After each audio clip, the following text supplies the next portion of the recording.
First thing to do is to put your gloves on and then pull out all the rest of the glass and put it away safely. That's if it's a downstairs window. If it's an upstairs window, make sure you're feeling up to replacing it yourself, because glass has to be put in from the outside.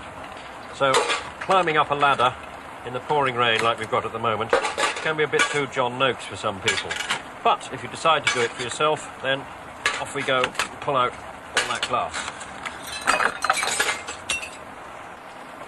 Take out these little nails called glazing sprigs, and then you need an old chisel.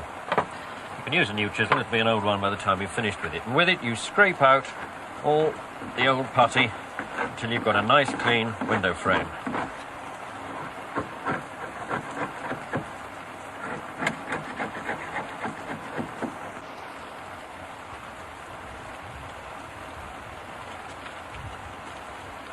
Then we measure the window frame 8 times to be absolutely certain, left and right, bottom, top, and again, and then we subtract 1/8 of an inch so there's a bit of the clearance for the glass. Then we remember that we don't know where the nearest glass merchant is. So we look one up in the yellow pages and we ring him up and we say, can I have a piece of glass 16 7/8 of an inch by 21 inches? And he will say 3 millimetres, and you say no, 21 inches.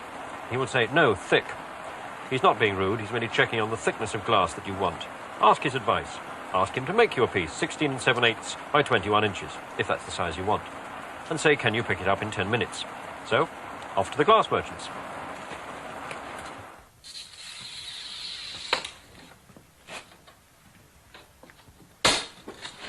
While at the glass merchants, notice how the man cutting the glass slides his ruler under the glass and breaks the glass across it. If you or I tried this, the glass would shatter into 1,000,000 fragments. But when a glass merchant does it, it makes a piece 16 7/8 of an inch by 21 inches. The important thing to remember is that the case of a tape measure is 2 inches wide. What we really wanted was a piece 18 7/8 of an inch by 23 inches.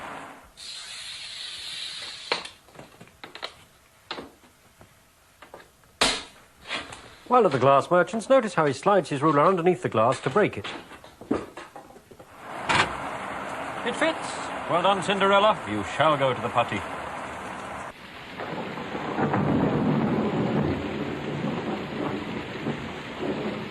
I'm sorry they keep putting those words up on the screen because you keep missing bits. I've now put all the putty in round the outside. If you find your putty is too oily, then you can rub it on a paving stone.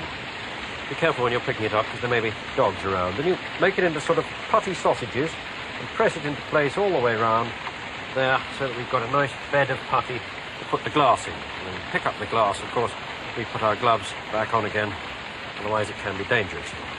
Pick up the glass, place it into the putty like that and press it into place. Gently.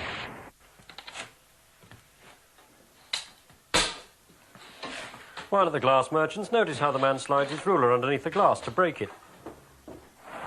When you've got the new piece of glass in place, in the new putty, you hold it in place with these little nails called glazing sprigs.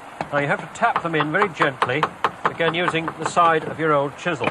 Because obviously if you don't tap them in gently, if you use something like a hammer... Glass merchants, ruler, broken glass. Now we're ready for the putty on the outside. Again, sausages of putty pressed into place with the fingers. You'll find your fingers are easier to use, in fact, than a putty knife, and it saves you buying a putty knife. That's assuming you already own your own fingers. And you want to keep your fingers dry throughout this, which is pretty hard, and it's pouring with rain. If you can't remember all the details of this, they are, of course, in the Odd Job book, price 95p from all good booksellers. Now, this window has entirely been done with just fingers and trimming it off using a kitchen knife, which my wife doesn't know that I've borrowed. There's no hurry over doing it because putty takes about 6 weeks to dry, so it's some time before you start painting this. Mind you, in 6 weeks there'll be very little left of this, because with all the other windows that I've done on the house, magpies have sat here on the windowsill and eaten all the putty, presumably thinking it was putty de foie gras.